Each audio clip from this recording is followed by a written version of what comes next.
In this video, we'll look at the concept of target marketing. Before we get into understanding what target marketing is all about, we'll understand the criteria for effective segmentation. For a segment to be able to, for us to be able to say that a segment is effective, they should qualify for these 5 parameters. A segment should be measurable, it should be substantial, accessible, differentiable, and actionable. When I say measurable, it has to be, we should be able to measure the demand size of that particular segment. If we can measure the demand size as well as the purchasing power of that segment, we can say that segment is measurable enough. Substantial. A segment should be really large enough and profitable to be able to enter and select as a segment for us to be able to target. A segment should be the largest possible homogeneous group worth going after with a tailored marketing program. It would not pay, for example, for an automobile manufacturer to develop cars for people who are under 4 feet tall. It has to be basically a very practical and very large enough to be able to enter. Accessible. These segments can be effectively reached and served. When we talk about rural segments, when we talk about what comes into the mind is, yes, there is a market to be served. There's a vast rural market to be served, but is it accessible? When we talk about accessibility, we are talking in terms of transportation, we're talking in terms of communication. Apart from the physical accessibility, if we are a large marketer and we have a product, let's say HUL has a large product and HUL also serves the rural market. They want to basically communicate to the entire uh, country in India, which actually speaks multiple languages. So, different regional languages. So, when you have to actually come up with a promotional campaign and talk to everyone, you should be able to talk in all the regional languages. So, you should be able, everybody, the accessibility is not just in terms of the transport accessibility, but also in terms of the communicability to be able to reach that segment with the message of the product that we are trying to reach that particular segment to. Differentiable. A segment should be uniquely distinguishable and respond differently to different marketing elements and programs. What I'm trying to communicate, the segment to which I'm trying to communicate, my marketing message should be able to be received well and they should be able to respond well to it in a similar manner or in a similar manner in which I am expecting them to receive the message. For example, if married and single women respond similarly to a sale on perfume, they do not constitute separate segments. If I'm trying to target married women separately and I have a probably a separate perfume for married women, I'm trying to target them, but single women also receive that differently, receive it in the same manner, which means I'm not able to differentiate. I'm not able to provide that differentiation in a proper manner. So segment should be properly differentiable if I'm trying to enter a segment. This is one of the criteria for effective segmentation. Actionable. Effective programs can be formulated for attracting and serving the segments. What is meant by this is that if I'm able to, let's say, have a product and I'm able to, I'm delivering a promotional message for that particular product for a particular segment, I should be able to communicate my message well to that particular segment. Similar example given about earlier, similar scenario where we are able to trying to communicate to that segment in a proper regional language. If that particular segment is say Bengali speakers, and I'm trying to reach that segment, and I should be able to uh, cater my promotional programs in a manner that it is actionable. I can actually serve that segment, and that segment is attractive enough to be able to whatever marketing strategy or plan that I prepare is able to reach that particular segment in the manner in which I want them to receive it. So it has to be actionable. It has to actually, we go through the entire process of segmenting. We select a target segment and we prepare, we select a brand positioning on which we will try to cater our product to that segment, and we prepare a strategy and a plan. But if it's not actionable, if the program is not effective enough, it cannot be formulated for serving that particular segment, then the entire we fall flat right in the step one where we are not able to segment it correctly.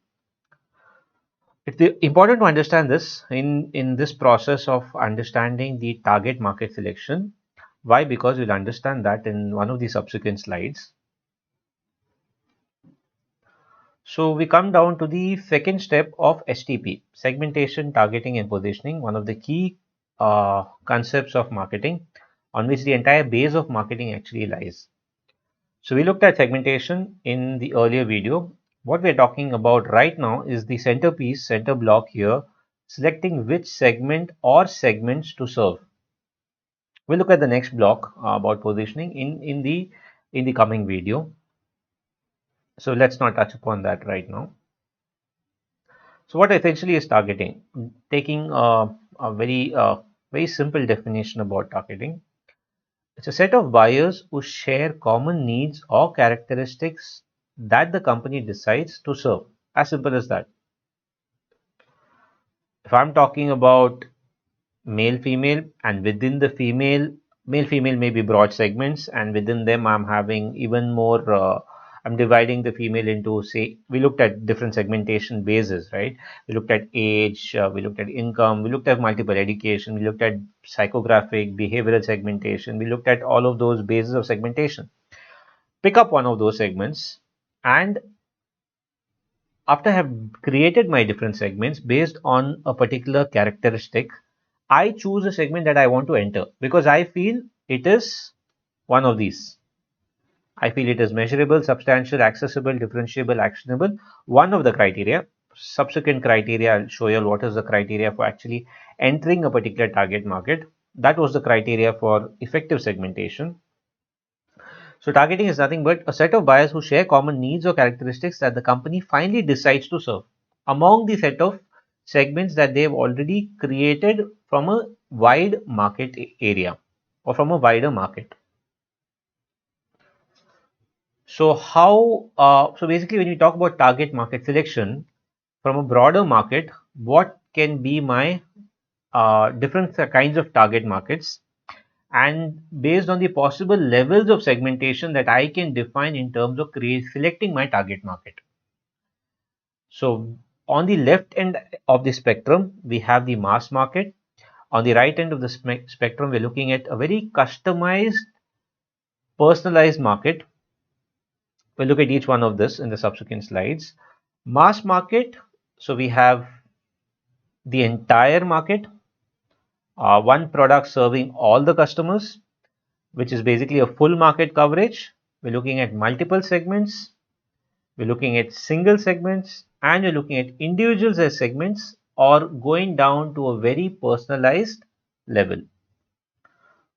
Let's break each of these things down, try to understand through different product examples as to what this entire broad target market selection is all about.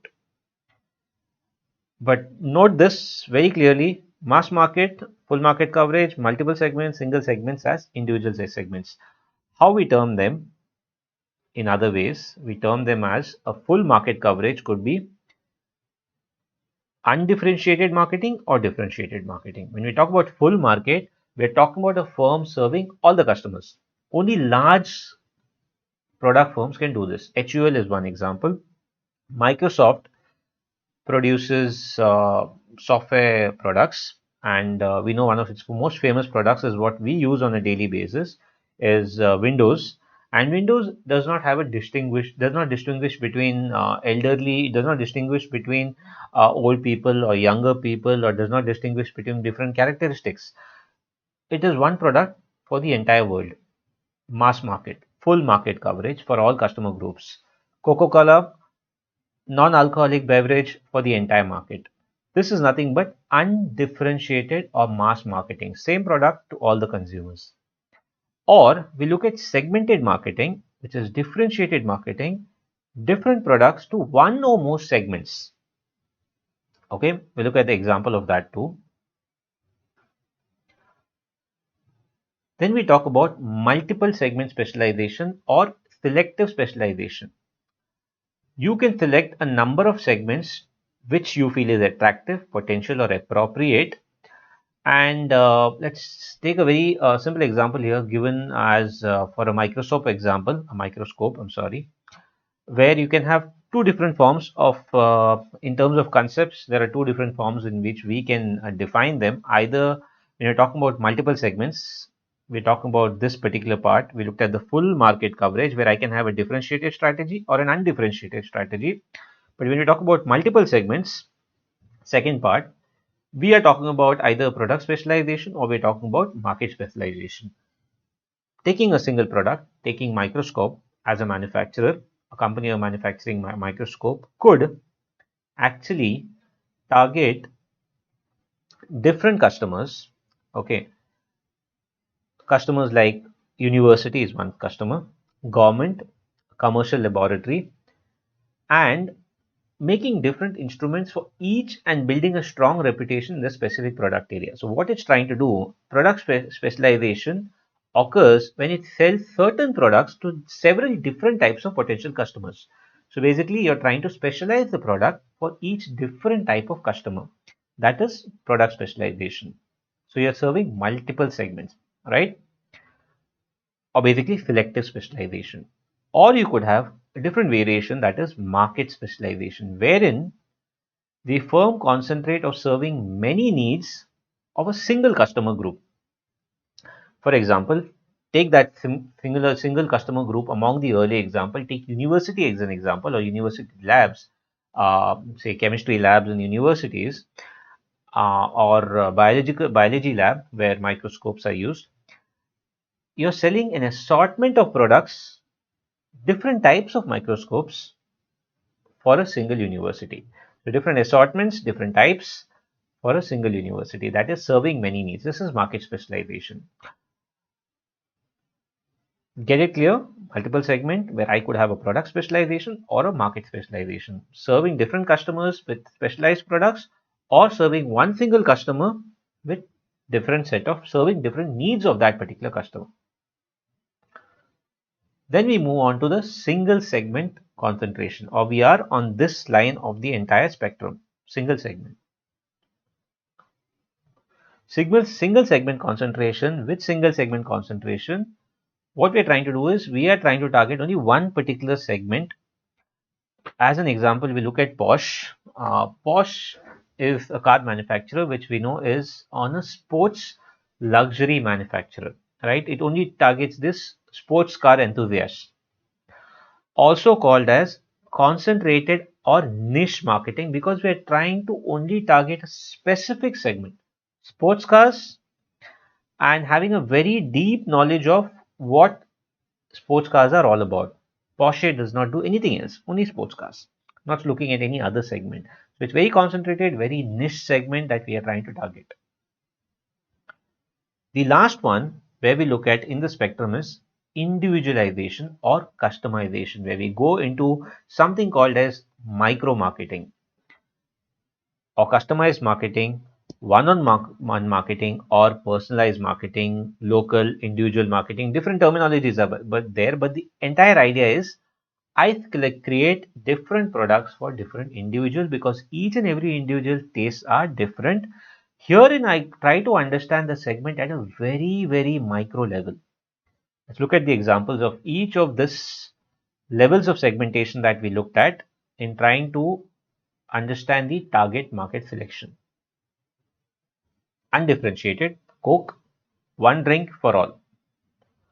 Differentiated, an example of a hotel. It could have resorts, it could have 5-star, it could have 3-star, it could have 2 stars, catering to different kinds of consumers, business consumers, trying to cater to your general consumers, general public, different income levels, different kinds of hotels and resorts provided by Marriott. Of course, it's a little upscale, but within the upscale, they have categorization. Niche marketing, catering to a particular kind of generation, active lifestyle, middle high income, male and female. Very niche. They have it defined. That's it. They're not trying to target everybody. And even within differentiation, they are trying to come down to a specific niche. Micro marketing, an example here given as Havaianas, which is a slipper manufacturer, which actually manufactures customized slippers based on the taste of the individual. And they basically come up with these products and even market them accordingly to the particular individual. Um, I don't know if I can say Fast Track does that, but they have potential to do individual marketing. They can come down to the level of individualization also, something like what these slippers do. Moving on further, we'll look at choosing a target marketing strategy. Now we are clear about target market selection, the different levels of segmentation involved in there. How do we go about choosing a particular target marketing strategy or the criteria for selection of the targets? We know the different targets, we know the different levels of segmentation for different target markets that we are well aware of as we've seen earlier. But how do we select each one of these?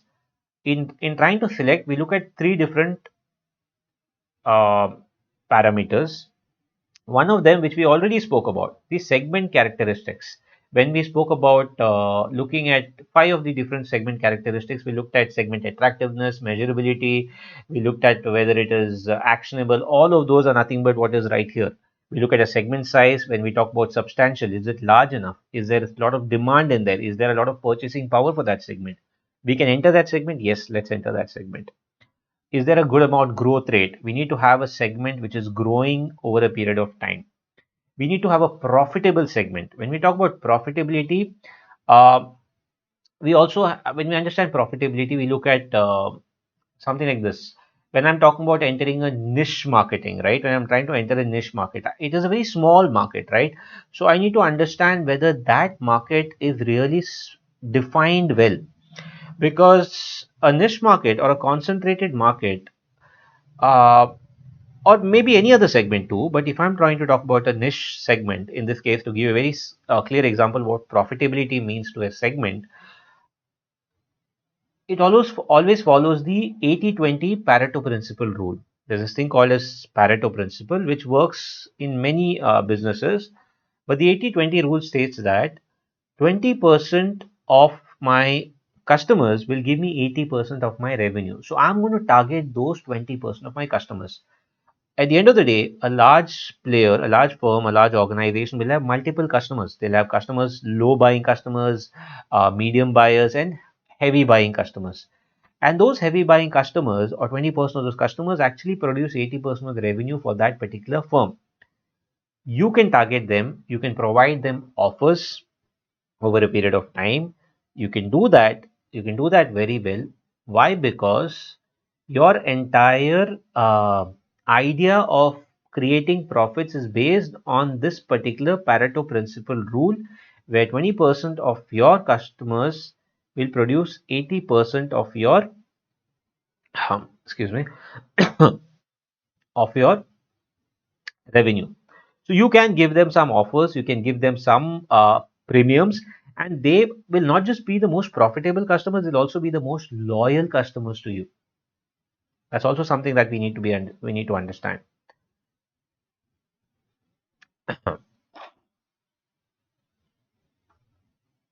Okay, moving on. The next parameter to understand is the company fit. Yes, we have created a segment, we have identified a segment, we have defined a segment, but is my company fit enough? When I say fit, is my objectives of the company aligned to that segment? Do I have the competencies and the resources to enter that segment? Classic example, which I keep taking time and again, you might have heard this example from me multiple number of times. Maruti. I take it because it's one of the classical, most classical examples which can fit in many places. It is not into the luxury car, it is into the value for money segment. So if it wants to enter the luxury segment, the luxury segment is there. It has all the segment characteristics as a parameter. It has a segment size, it has a growth rate, it has profitability. But is Maruti as a company fit to enter that segment? Is the objectives of Maruti aligned to that? Does it have the competencies and resources to enter that segment? No, because people already observe it, value it as a value for money segment. So that is the second thing which we need to look at when trying to choose a target marketing strategy. Next thing, which becomes an obvious parameter of choice, is competition. We have to look at what are the competitors within our segment, what are their strengths, what is the competitive intensity. Is there a lot of competition in that segment? If yes, well, that's not a segment that I want to enter. It's already too crowded. I would want to enter those segments which is not so crowded, or probably very low competition. And what are my and if there is low competition or if there's medium competition, does my competitor have resources more than me or less than me for me to be able to enter that segment? And for me to be able to cater my product to that segment is what I need to decide before choosing a target marketing strategy, and that is one of the criteria for selection. We are done with target marketing. That is pretty simple because if you're doing a segmentation well, it's very easy to target and be able to decide which target segment to enter. Two things for you to read is long tail marketing and local marketing. Two concepts which I want you all to read up on. Very simple concepts. Happy reading. Take your time off. Go through these videos which I'm sharing with you all. And in the next video, we're going to talk about a very important next step of the STP is positioning. So when we meet next for the next video, that is when I say meet next, I mean to say in the next video, we'll talk about positioning as a concept. Thank you so much.